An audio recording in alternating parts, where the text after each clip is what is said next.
E aí, pessoal, hoje nós vamos trazer aqui para você o nosso edital do mestrado e vamos abordar os pontos mais importantes que você não pode deixar passar despercebido. Pessoal, esses pontos eles são realmente muito relevantes e servem para você ficar atento ao que vai cair na prova e cada etapa de seleção. E no vídeo futuro a gente vai também estar trazendo para vocês a prova. A gente trouxe a prova para casa e a gente vai trabalhar ponto a ponto sobre o que caiu na prova. E também vamos gravar vídeos falando sobre as outras etapas, que é a análise do currículo e também a entrevista. Agora, continue no vídeo para você saber cada detalhe do edital. Bora!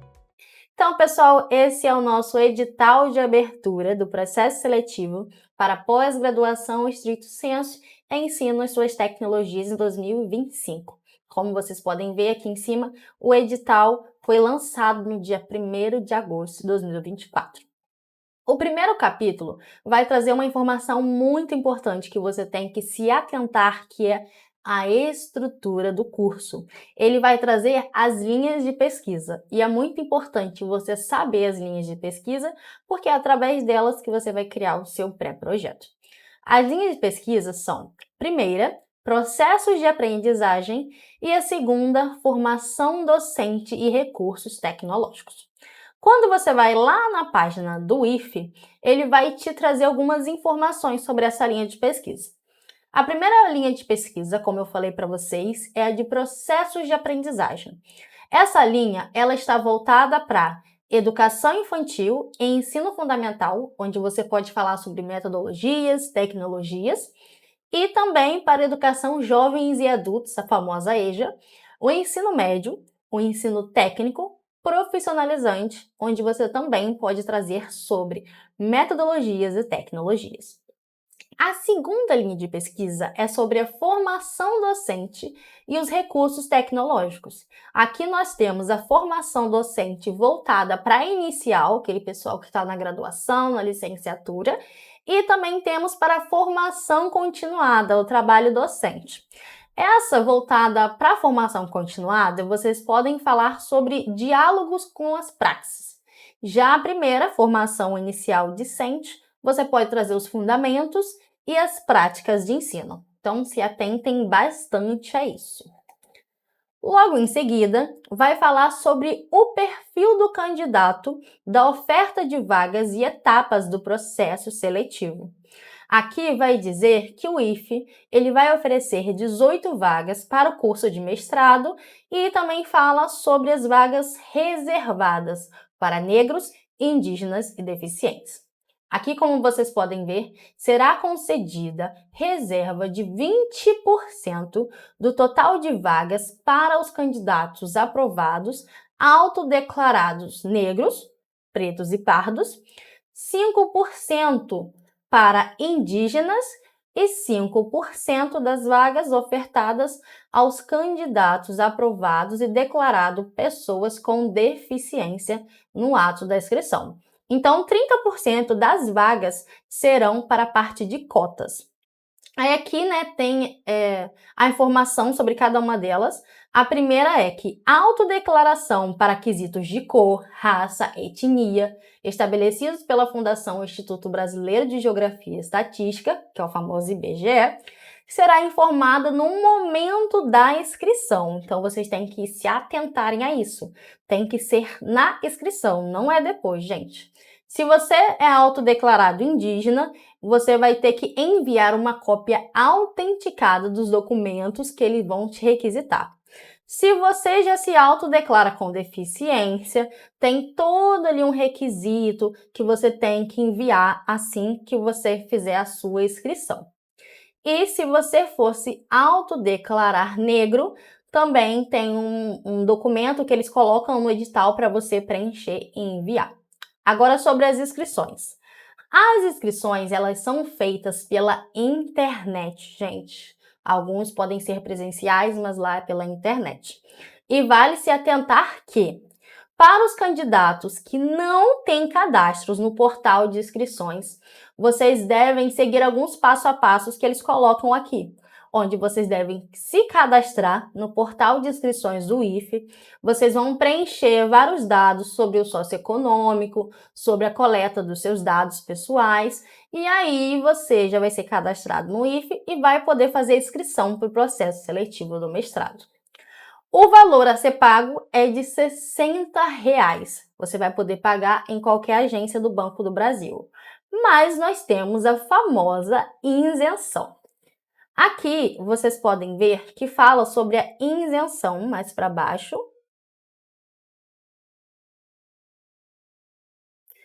Os candidatos que comprovarem que constam no Cadastro Único para Programas Sociais do Governo Federal, o CadÚnico, em conformidade com o que determina decreto do número 6.593, 2 de outubro de 2008, poderão solicitar isenção do pagamento da taxa de inscrição no prazo estabelecido no cronograma. Esse prazo costuma ser bem no início da inscrição. Então, se você perder esse prazo, você não consegue isenção. Para você pedir isenção, você tem que ter a cópia digitalizada do comprovante que você é cadastrado no CadÚnico. Você tem que ter o comprovante de inscrição no processo seletivo, uma cópia do seu RG, do seu CPF e também um comprovante do Cadastro Único para Programas Sociais, onde você vai apresentar o número do seu NIS. Outro ponto importante é que as pessoas que são servidores federais também têm direito à isenção. Próximo ponto é sobre o processo seletivo, que o Jonatas vai falar para vocês. Bom, galera, continuando o vídeo, vamos lá. Artigo 11. A primeira etapa será uma prova de conhecimentos específicos, de caráter eliminatório e classificatório. A prova de conhecimentos específicos terá duração de 4 horas e será composta por 15 questões de múltipla escolha e uma questão discursiva.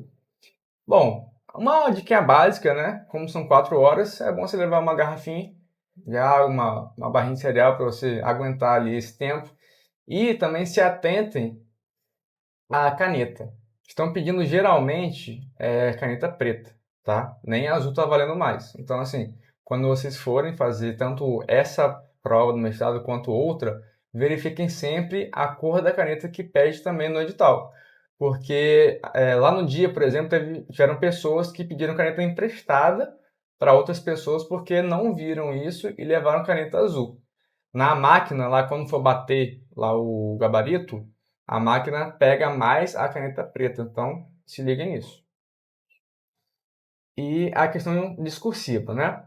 A prova de múltipla escolha terá como base o referencial teórico listado no anexo 8 deste edital. Então, lá no anexo 8, esse anexo aqui tem várias referências bibliográficas que foram a base para fazer essa prova. No caso desse ano, obviamente vão ser outras referências. E o bom é que aqui, pessoal, olha só, aqui esse mestrado é diferente de alguns outros mestrados, outras provas, eles colocam aqui, disponível em. Ou seja, se você clicar aqui, você vai ser redirecionado para esse link, que você já vai ter acesso direto a esse conteúdo. Eles não passam para vocês livros e livros como algumas outras instituições passam. Eles já te dão aqui por exemplo, aqui, página 149 a 161. Então aqui você já tem um limitador de conteúdo que também é muito bom, Tem provas por aí que te dão livros inteiros para você ler e quando chega na prova, cai isso daqui. Então, assim, isso daqui já ajuda em muito, porque você já vai bem selecionado, com conteúdo bem selecionado. Então, isso aqui eu achei muito importante, aqui os links, aqui tudo certinho. Então, isso daqui já é uma vantagem em relação às outras provas que a gente vê por aí. Mas, voltando à nossa questão aqui, das etapas, vamos lá, aqui. E serão eliminados os candidatos que obtiverem pontuação inferior a 60% da prova, Então, assim, bem ou mal, a gente tem que passar de pelo menos desse quantitativo aí, certo? Já fiquem ligados nisso. Vamos lá. Isso aqui é importante. Na questão discursiva, serão avaliados os conhecimentos do candidato sobre o referencial teórico, sobre o programa e sobre o projeto de pesquisa que o candidato pretende desenvolver no mestrado. Isso daqui é um ponto muito importante, pessoal. Por quê? Porque você vai trabalhar o referencial teórico, mas também vai trabalhar o referencial teórico aliado com o seu projeto de pesquisa. Então, isso daqui é algo, é uma coisa que a gente comentou no vídeo passado, que é uma pegadinha, né, entre aspas, uma pegadinha que tem no edital. Se você não lê, se você passar desapercebido, você não percebe isso, e isso aqui faz muita diferença na prova. Não parece que faz tanta diferença, mas faz muita diferença. Porque isso daqui... Porque assim, o seu pré-projeto, ele tem outros referenciais teóricos, né? Se você vem de uma outra linha, você tem uma outra galera que você colocou no seu projeto como base teórica. E a prova, ela tem uma outra galera que tem como base teórica. Então você tem que fazer essa ponte entre essas duas bases. O seu projeto e a base que a prova pede. Então, isso aqui é um ponto importantíssimo. Já falei, então vamos lá. A segunda etapa, análise de documentação do currículo. Também é muito importante isso aqui, por quê? Vamos ver ponto a ponto, e quando chegar na parte do currículo, a gente vai esmiuçar um pouco melhor isso. Vamos lá. O formulário de inscrição devidamente preenchido, cópia digitalizada do documento oficial de identificação com foto e número do CPF. Pessoal, isso aqui também é muito importante. Tem gente que é eliminado na parte de documento. Acredite ou não. Tem gente que não envia o documento oficial simplesmente assim. Eu, quando vi lá, na época nas etapas, eu fiquei assim surpreso. Porque é uma coisa relativamente básica, mas tem gente que perde. Então, o documento é um documento oficial de identificação. Fiquem atentos a isso. A cópia digitalizada do diploma de conclusão de curso de graduação reconhecido por órgão competente do MEC. Cópia digitalizada do histórico escolar de graduação. E a cópia digitalizada do termo de compromisso no qual o candidato deverá garantir que se dedicará às atividades do MPET, conforme o modelo no anexo 3. Caso o candidato possua vínculo empregatício, o documento deverá conter assinatura de ciência e acordo com a instituição de origem, assumindo que liberará o candidato para a realização das atividades do MPET. Ou seja, vamos lá no anexo 3. Vamos lá, rapidão. Voltando aqui. Anexo 5. Anexo 3. Vamos lá. Se você possui algum vínculo empregatício, você vai preencher esse anexo aqui, tá? E vai enviar junto. Sendo que esse anexo, esse documento você vai levar para o seu gerente, seu chefe, que seja. Ele vai precisar da ciência aqui, ó. Assinatura da empresa ou instituição, o nome legível e carimbo do responsável legal pela instituição. Isso aqui, pessoal, é importante porque tem gente que, mesmo mostrando isso daqui, mesmo tentando levar esse documento para o gerente, para o chefe, eles não liberam. E o que acontece se não tem essa liberação? Você tem que fazer uma escolha. Ou o mestrado, ou o seu trabalho. E tem gente que erroneamente aconselha a quem está entrando no mestrado a desistir do mestrado. Assim, é complicado, porque tem gente que realmente precisa do emprego, né? E quando eu falo erroneamente, eu falo no sentido de Se a pessoa pode sair do trabalho, é preferível sair do trabalho. Agora, se você depende, se a sua casa depende do trabalho, aí já é uma questão que você tem que avaliar com seu cônjuge, ou então com seus pais, com quem que seja, que você tiver esse vínculo aí. Por quê, pessoal? Se você tiver a condição de sair do trabalho, saia do trabalho. Porque o mestrado, ele é um, como posso falar? Ele é um processo que vai futuramente abrir muitas portas de emprego, né? E quando eu falo em emprego, eu não quero falar assim apenas no sentido do CLT da coisa, entende? Eu quero falar nas possibilidades que até você mesmo, enquanto profissional, pode criar de inúmeras variáveis que você vai ter esse conhecimento e que você pode subir na vida, certo? Seja um emprego público, sejam duas matrículas em faculdades, porque bem ou mal, você enquanto professor com mestrado, você é mais visto nessas instituições, né? E os professores a nível superior eles ganham mais do que professor de educação básica. Então, assim, se isso é o seu ideal, eu acho que vale a pena você pensar em, pô, realmente eu saio do trabalho? Eu não saio do trabalho? Se você puder e tiver condições de alguém que te sustente, aconselho que você saia, beleza? Então, voltando aqui um pouquinho, vamos lá.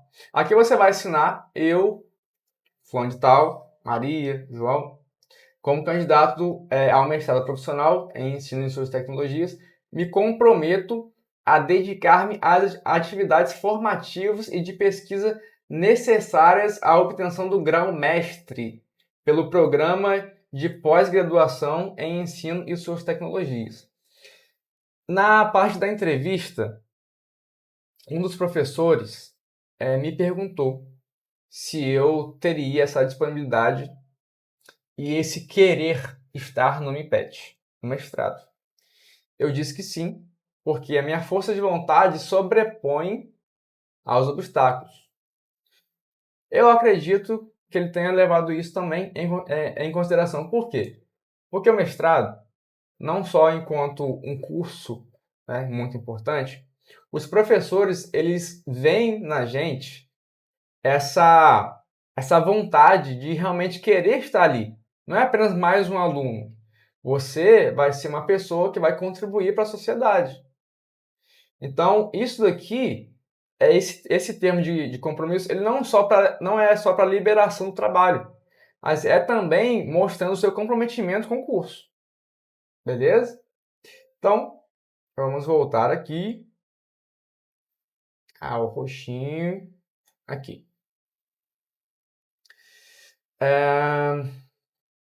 Vamos lá. Cópia digitalizada da tabela para pontuação de currículo.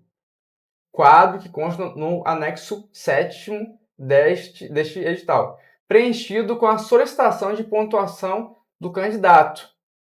Na coluna quantidade apresentada de acordo com os documentos apresentados. Então vamos lá. Para o anexo 7. Vamos voltar para o anexo. Né? Anexo 3, anexo 7. Vamos lá. Isso aqui é o seguinte, pessoal. A importância da gente ter produzido artigos científicos, né? Livros, capítulos de livro. Cada componente desse conta um ponto.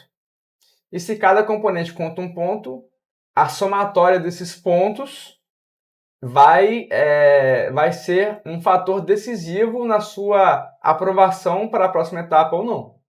Por exemplo, artigo publicado em periódico nacional ou estrangeiro com aderência à área de ensino cadastrado no sistema Qualis da CAPES. Aqui você tem um ponto por artigo.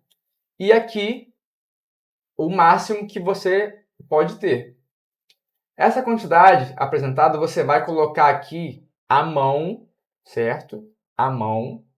Depois você vai tirar uma foto e você vai escanear pelo CanScanner, por algum aplicativo que você tem aí, para escanear o documento, informar ele e juntar com o PDF. Então vamos lá. Se você tiver 2 artigos publicados, o seu total vai ser de 2 pontos. E aqui, nessa áreazinha aqui, você vai colocar a sua quantidade, que vão ser 2, certo? O número 2 vai vir aqui. Essa parte daqui com a banca é já com a banca, tá? Porque eles vão avaliar, no caso, como você vai colocar o seu artigo anexado, a banca vai avaliar se esse artigo é válido ou não, beleza? Então, aqui, ó, resumo expandido ou trabalho completo com aderência à área de ensino, publicados em anais de congressos nacionais ou estrangeiros ou eventos científicos similares. Então, pessoal, participação de eventos científicos, esses resumos, parece que é pouco, 0,8, mas no agregado, no total, no máximo permitido, vão ser 2,4 pontos. E aqui também tem a categoria. Então, isso aqui, essa publicação aqui, é um tipo de categoria. Se você tiver muitos artigos ou resumos produzidos em que a sua nota ela ultrapasse, né, não tem como. Porque o máximo permitido são 10 pontos por categoria, beleza? E aqui fala, resumo simples, mais 0,3 por resumo. Livro completo com aderência à área de ensino, 1,4 por livro completo. Capítulo, então aqui tem vários itens em que você pode ter um acréscimo de ponto acrescido, né, com a nota da sua prova. Então, isso aqui, para você que está pensando em fazer um mestrado, já pensa o seguinte, poxa, esse vídeo está sendo gravado em abril. A prova foi quando? Em setembro. A prova é em setembro. Então, poxa, de abril até setembro eu posso publicar alguma coisa. Eu posso publicar um artigo, posso publicar um resumo, que até lá você já vai ter essa base e fica tranquilo, porque caso você tire uma nota relativamente baixa na prova, isso aqui te salva muito. É muito bom isso aqui. E a outra parte, e aqui já vai para outra categoria, que é a experiência profissional, né? Que tem aqui o máximo 8 pontos.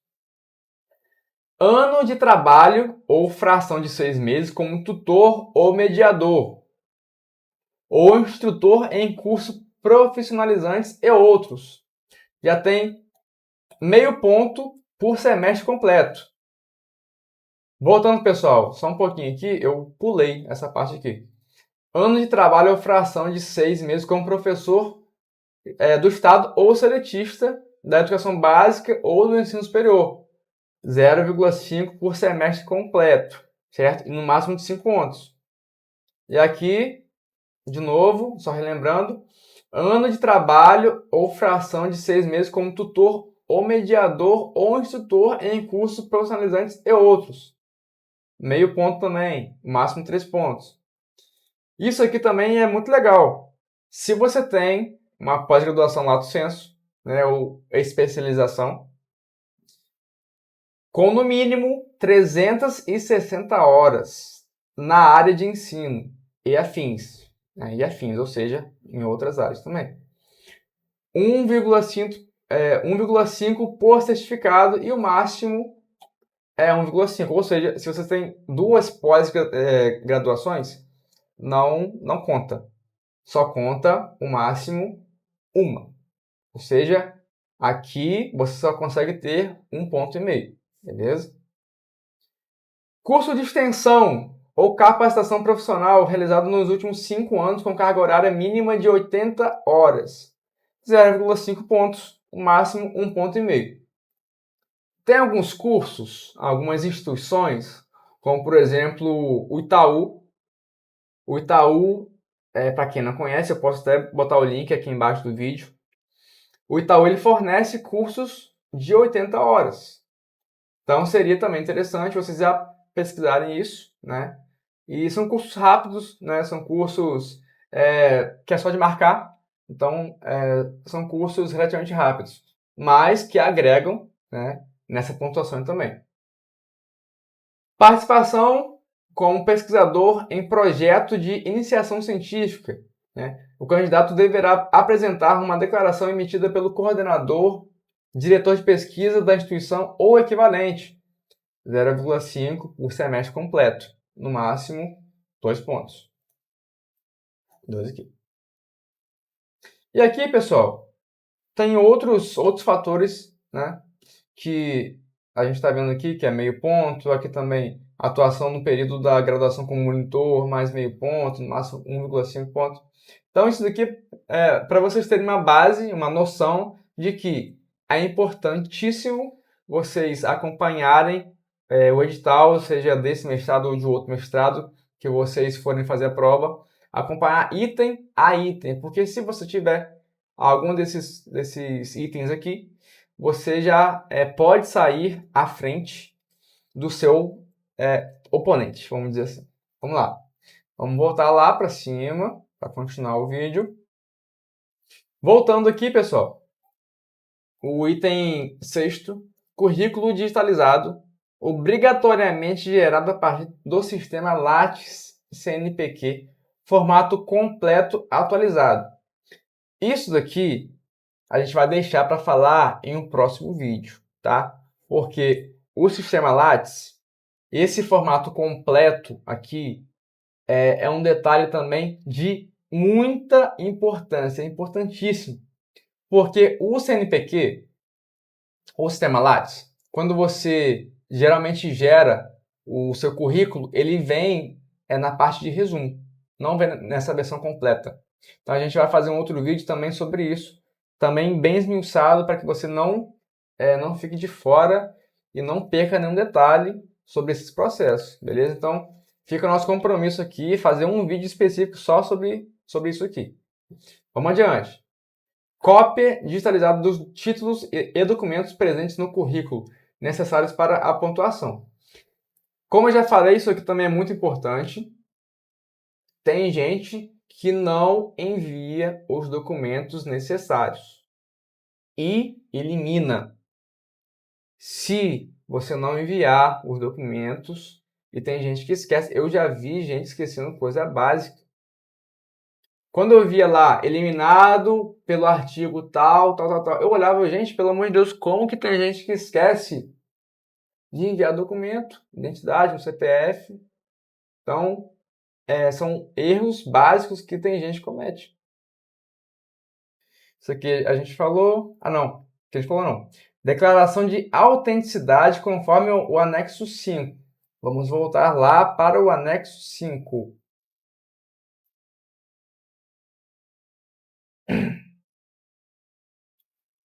Isso aqui já é um outro termo, né? Eu, fulano de tal, CPF tal, responsabilizo-me pela exatidão e veracidade das informações prestadas neste processo seletivo e pela autenticidade e veracidade dos documentos por mim anexados. Ciente que, se falsa a declaração, ficarei sujeito às penas de lei. Ou seja, se você falsificar algum documento, se você falsificar que você já é formado, mas não é, se você falsificar algum outro tipo de documento, você vai ficar sujeito às penas de lei. E, pessoal, a banca, o pessoal da comissão, olha tudo. Então, pelo amor de Deus, faça tudo certinho conforme está sendo dito aqui, tá bom? Vamos voltar lá para cima. E aqui, no item 10º, a proposta de estudo explicitando o objeto de estudo que o candidato pretende abordar no desenvolvimento do trabalho de conclusão de curso em conformidade com as instruções do formulário próprio do anexo 4. Então, vamos lá rapidinho no anexo 4. Pessoal, vamos lá. A proposta de estudo é o seguinte: você vai você vai pensar em um produto educacional. O que é isso? Você vai pensar em algo que possa ser um jogo, um mini curso, um podcast. É um produto que ele pode ser aplicável, replicável para público-alvo, educação básica, ensino fundamental 1, ensino fundamental 2, alunos de graduação, professores também. Então você já tem que ir pensando em um produto, e esse produto não é apenas pensei em um produto e vou criar um produto. Você vai pensar nesse produto, mas buscar um embasamento teórico dele, certo? Ou seja, quais são os autores que falam sobre o meu produto, no sentido de, exemplo, eu estou pensando em criar um jogo, né? Quais autores que falam sobre métodos em que utilizem jogos, certo?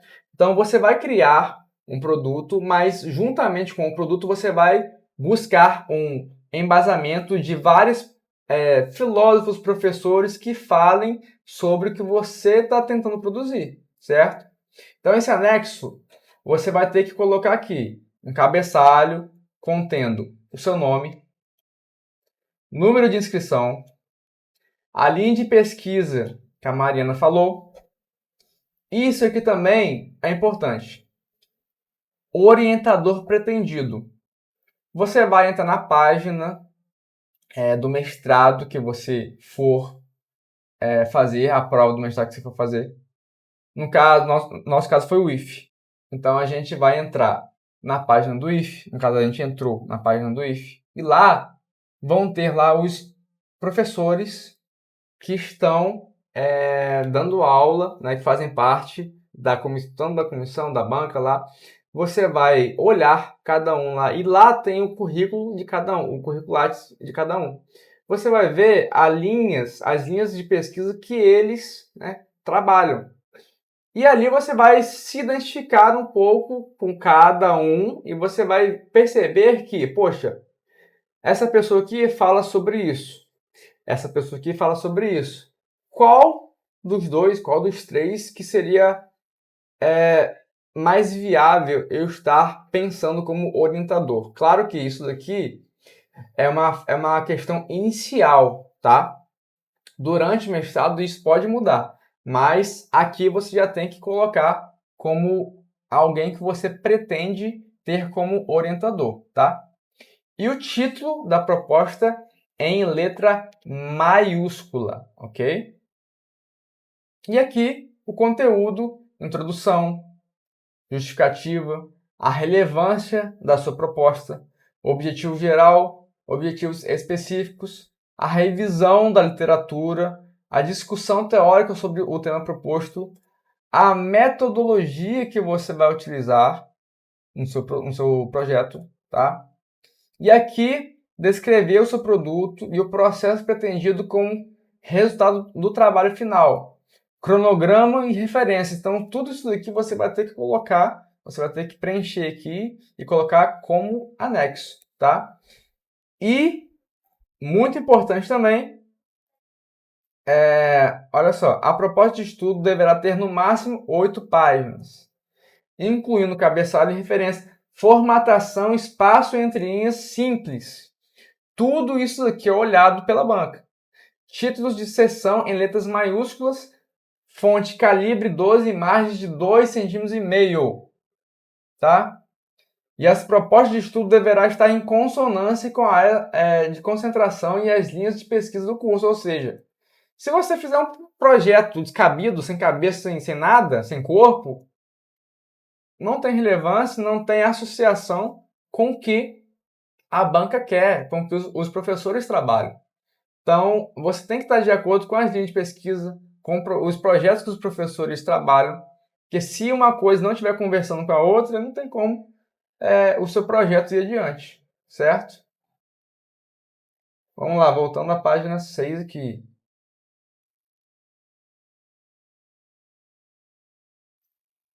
Isso que a gente falou. Vamos lá. E aí, pessoal, serão anexados 3 arquivos, tá? O primeiro arquivo deve ser nomeado com nome, sobrenome e um traço documentos, certo? Em caixa alta, em letra maiúscula, tá? O segundo arquivo, mesma coisa, observando que os termos, nome e sobrenome, claro, né, deverão ser substituídos pelo seu próprio nome. Então, você vai apagar, né? Você vai apagar isso daqui e vai substituir pelo seu nome, tá? E tanto o primeiro aqui quanto o segundo e o terceiro arquivo, tá? Eles vão ser, exemplo, o seu currículo, por exemplo. Não vão ser várias páginas separadas. O primeiro arquivo é um arquivo com todas as informações precisas, necessárias. O segundo arquivo também, ou seja, o seu currículo lá, a sua experiência profissional, você vai ter que enviar tudo em um arquivo e, exemplo, um arquivo com 10 páginas, um arquivo com 5 páginas, tá bom? Então, são 3 arquivos distintos e cada arquivo terão várias páginas mediante o que está sendo pedido aqui, tá? E aqui, como a gente falou, os candidatos com mais de... Os candidatos com mais de um vínculo empregatício devem entregar um termo de compromisso por cada vínculo profissional, indicando a ciência e de acordo com a necessidade da liberação. Ou seja, se você trabalha em mais de um local, né, você é professor de 2 escolas diferentes, por exemplo, você vai pegar esse termo de compromisso, no caso vão ser 2 termos, um termo para cada instituição, beleza? Também, muito relevante, os candidatos que não entregarem qualquer um dos itens da documentação obrigatória ou que entregarem algum documento ilegível serão eliminados. Tudo tem que estar legível. Se tiver algum borrão, alguma parte lá faltando, um documento faltando um número, né? A identidade apagada, vai ser eliminado. E não tem nem o que recorrer aqui. Como está bem claro aqui no edital, você vai ter sua vaga aí cedida a outra pessoa. Isso aqui, pessoal, é uma série de exemplos, tá, de documentos oficiais. Né? Carteiras expedidas pela Secretaria de Segurança Pública, pelos comandantes militares, pelos corpos de bombeiros, carteiras pelos órgãos fiscalizadores de exercício profissional, passaporte. Então, isso aqui são uma série de exemplos de carteiras e de documentos oficiais. E agora, a terceira etapa, que a Mariana vai falar um pouquinho com vocês aqui, beleza? A terceira etapa é a nossa arguição oral, que é a entrevista. Ela vai ser organizada pela banca e nessa banca terão 3 professores que fazem parte do programa do mestrado. Aqui ela valerá 20 pontos e serão eliminados os candidatos que tirarem menos de 10. Então, se você tirar um 9,5, você já está eliminado. Ah, Mariana, mas eu tirar 9,9, já está eliminado. Você tem que tirar de 10 pontos para cima. Essas arguições orais, essas entrevistas, né, que falam que poderão ser gravadas, né, porque elas precisam ser registradas, e esse registro de gravação, ou também pode ser impresso, vai ser exclusivamente como subsídios para a banca examinadora. Caso você entre em recurso com alguma coisa, eles têm ali a gravação da sua entrevista. Agora, sobre os critérios de avaliação, classificação e aprovação. O resultado preliminar das etapas e os recursos deverão ocorrer nos prazos estabelecidos pelo cronograma. Então, eles seguem o cronograma ali certinho. A nota da segunda etapa, que é a análise do documento e do currículo, como o João falou aqui, será composta considerando os seguintes critérios de avaliação. Isso ele falou para vocês, né? Que é a publicação de artigos, resumos, livros, as experiências para quem é professor da educação básica ou do ensino superior, ou quem foi tutor ou algo assim, e os cursos de extensão também. Vamos agora para a nossa arguição oral, gente, que tem um ponto que é muito importante vocês prestarem atenção. Quais são os critérios de avaliações deles para a arguição oral? Primeiro, aspectos do candidato, que vai valer 6 pontos. Eles vão ver se vocês têm a capacidade de articulação, de expressão de ideias, se vocês demonstram domínio sobre a proposta de estudo e se você tem afinidade com a área de ensino. Outro ponto importante que eles também vão levar em consideração como critério é os aspectos do seu projeto. O seu projeto ele tem coerência textual? Ele tem pertinência da justificativa? Ele é relevante? Sua adequação metodológica é boa para esse tema? Ele tem um bom embasamento teórico e a pertinência e a viabilidade do produto educacional proposto para a área de ensino e também a adequação às linhas de pesquisa e às áreas de atuação e interesse do corpo docente permanente da EMPET. Então, a sua proposta de estudo ela tem que estar alinhada com uma das linhas de pesquisa, é muito importante. A nota final do candidato do processo seletivo será calculada pelo somatório da primeira etapa, segunda etapa, terceira, que vai totalizar 100 pontos. A primeira etapa, que como foi dito aqui, a prova de conhecimentos específicos, vale 50 pontos.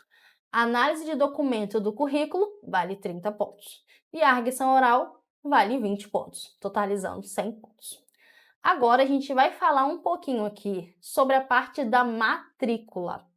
Os candidatos matriculados deverão comprovar proficiência em língua inglesa, mediante a apresentação de certificado de proficiência de língua inglesa válido, conforme o regimento interno disponível no site do programa. E também tem para você que não tem um diploma, igual diz aqui, no final do ano eles fazem um processo de seleção, onde você tem que fazer uma prova para comprovar a sua proficiência da língua inglesa. Se você não passar nessa prova no final do ano, você perde a sua matrícula. Então, é muito importante também você estudar um pouquinho de inglês, da base de compreensão e interpretação de texto. O candidato aprovado que se declara negro passará por um processo de heteroidentificação, sendo convocado para a avaliação fenotípica por uma comissão nomeada para esse fim. Esse processo de heteroidentificação costuma ser no IF de Guarulhos, onde eles vão fazer uma pergunta, né? Se você considera negro, e se você se considera negro, você acha que você é preto ou você é pardo. É uma coisa, assim, bem simples, bem tranquilinha. Capítulo 6 vai trazer sobre a matrícula. No artigo 23, eles vão dizer que terão direito à matrícula os candidatos classificados ao final do processo seletivo, respeitando o número de 18 vagas oferecidas, de acordo com o estabelecido nesse edital. Então, somente 18 pessoas serão aprovadas. Tem a parte também do recurso, você pode entrar com recurso na primeira etapa da prova, você pode entrar com recurso na segunda etapa, na terceira etapa e também na parte de heteroidentificação. E por último aqui vem trazendo as disposições gerais, mas os pontos mais importantes aqui a gente falou para vocês. E é muito importante, gente, que vocês leiam o edital, porque ali está todas as informações do processo de seleção do programa de mestrado. Então, se atentem a isso e logo, logo, no meado do ano, vai lançar o edital do nosso mestrado para o ano de 2026. Então, fica ligadinho aí. Bem, pessoal, chegamos ao fim do vídeo, tá? Espero que tenham gostado. Esse vídeo deu trabalho pra caramba. No finalzinho a gente deu muito trabalho. No finalzinho a gente tava até já cansado, mas espero que vocês tenham gostado, tá? Peguem essas dicas e se você for fazer essa prova do mestrado, boa sorte, Deus te abençoe. Peguem essas dicas, anotem e leiam e releiam o edital, tá bom? É isso aí, fique com Deus. E beijão. Beijo. Até o próximo vídeo. Até o próximo vídeo. Valeu, tchau, tchau.